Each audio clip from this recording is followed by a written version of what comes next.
Hello, this is a quick video on the iMac 21.5. This iMac is a rather special one because it's from 2011. It's an i5 version. It got 12 gigs of RAM because I updated this to 12 gig. And if you ever consider having an iMac as an extra device where you say like, okay, I'm gonna use it for just certain circumstances, maybe it's just gonna be like browsing the web, etc. That's a bargain. I mean, this thing cost me, I think I paid 100 for the iMac with a mouse. I mean, this is the one with the batteries inside, with a keyboard, and I just spent another 25 for another 8 gigs of RAM. You can change it by yourself, that's nice. And as you see, still in the back there, I still have the iMac 24, the M1 here, but I will send it back. It's already in the process because for just what I can do with this one, I don't need the crazy device here. I'll give you an example. This one has a normal hard drive, and we just open Safari. It's a 10-year-old device. No SSD, no whatsoever. And as you saw it before, there was no point there, right? Scroll back, there's no point. If you just go on a normal news page, we take a normal German newspaper, it takes a little extra. It is connected via Wi-Fi right now. And then the buildup of the site is a little more sluggish. Yep, that I do understand. If you then go and say, okay, I open another page, then you already see that's pretty okay. That's something you can work with. I mean, my M1 MacBook Pro is actually slower when I edit and do something else. That's one part here. If you open like apps like Calendar, you have this kind of thing that you push something and it doesn't open right away.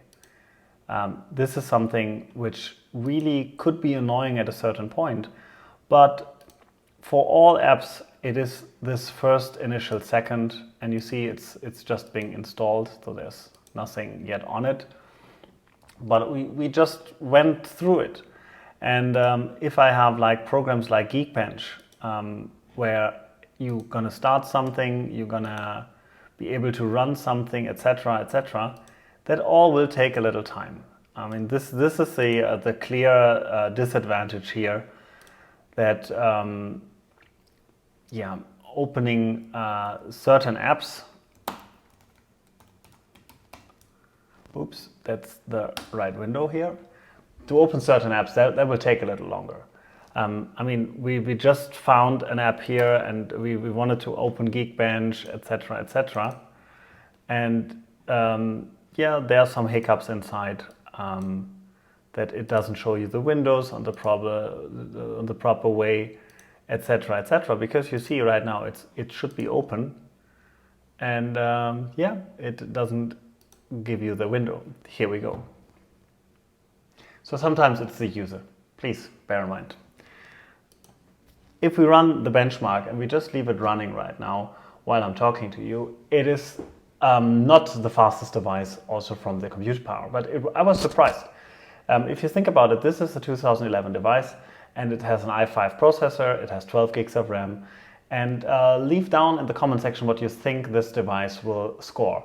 I mean, there's enough time available that you can type that now. You don't even have to pause the video. It's going to take long enough for it. But I was actually surprised about the scoring. For this time, that's incredible. And everything else, it just works a little different. The windows pop up a little different because the maximum you can do with a normal passage, normal way, is macOS High Sierra, which I also installed here right now. But for the normal user, I think that's totally fine. You still get a lot of programs. For the Logitech, for the MX Master 3, you are not able to install that. So you have to use the Mac mouse, which I'm not always happy about. But it's better than many things you had in the past, or at least at that time of the life of a computer, that was already a good mouse. Keyboard is okay. And I found, let's say, no real barriers right now for my daily workflow, that I could not use an app which I would normally use on my MacBook Pro or on any other device. It feels a little like Luke Miani right now, although he has a little more knowledge about the older devices as well, and he probably would have found the window right away, and it would not be so embarrassing. But I'm not willing to cut it out because, yeah, shows that I'm human too. And we are already 70%, 60% through the whole benchmark. So let's make it clear. If you want to see more content like this, where I talk about the tech I'm using, please subscribe to the channel. And if you enjoy this video, leave a like. That helps me and doesn't hurt you. So already thank you for this. And at the end of this video, I will also link to the other videos tech related, which I already have. One important thing also here right now, when this Geekbench program is running through, I don't hear it. There's no fan noise, there's no craziness. I mean, it's an Intel computer, it should be loud, but it's not. We all know that if Geekbench runs one time, it's not getting the full stuff on it. And here we go. I hope it opens it, and this is the result. This is 1968 in multi-core, and yes, single core is 678, which is, you know. But for all other use cases, and even if you go in here right now, CPU load, yes, in the benchmark it was up. But more interesting is the memory. So right now it is using 5 gigs. And when I bought it, it was 4 gig installed, so that's why I got the other 8. It uses for caching around 6 gigs, so there's still 3 gigs free. And I already have the Safari open, and I have a printer app open, I have Microsoft Teams open, I have the Geekbench open. So there's still some space, and you could upgrade the RAM also to up to 32 gigs by installing, is it 32? No, sorry, 16 gigs, by installing 2 more 4 gig RAM modules and take out the 2 gig modules you have inside. But I mean, for that price, the RAM is costing more than anything else. So that made no sense to me, and that's why I decided to go for this. And what I wanted to show you as well, this will not be the perfect solution to implement that, but if you go on YouTube, for example, and as we said it before, this is always the beginning second till everything is processed. And let's go for some music. House and relax. Du investierst in Immobilien, du hast dir bestimmte advertisement. Um die Immobilie zu kalkulieren. Wir wollen nicht and go a little further. This is not really high volume. I will just max it on the YouTube app. This is 25%. This is 50.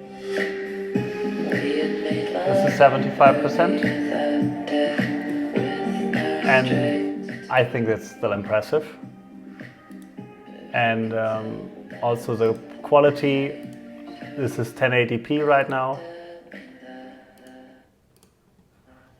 That looks nice. I mean, this is a great device if you just put it as a secondary one for watching movies and stuff. It has a DVD drive inside. You even have a small remote for that. I'm happy. For this price, I don't think you can get that much bang for the buck right now if you buy something new. That's just my take on it. Thank you for watching, and see you in one of my next videos. Bye bye.